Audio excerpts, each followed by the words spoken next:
Sport Plus. Sport Plus.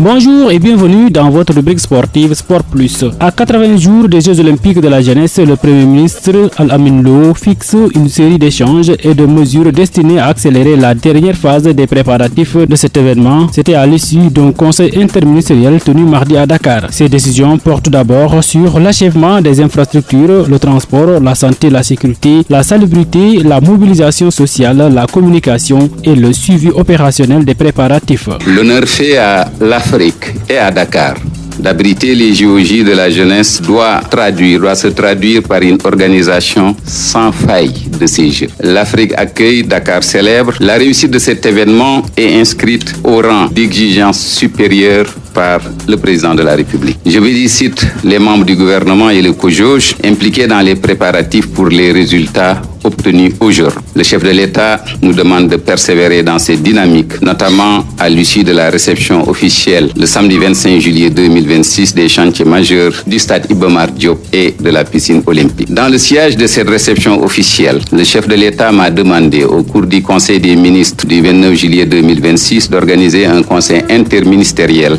sur la phase finale des préparatifs des JOJ Dakar 2026, au cours de laquelle une feuille de route devra être arrêtée et lui être soumise. Il s'agira donc, après avoir apprécié l'état d'avancement des préparatifs et surtout les avancées très significatives réalisées, de prendre les ultimes décisions, de donner les dernières directives avant de nous permettre de franchir dans les délais requis le dernier kilomètre. Sur cette dernière ligne droite, aucun détail ne doit être laissé en rade afin de faire de ces Jeux une réussite éclatante.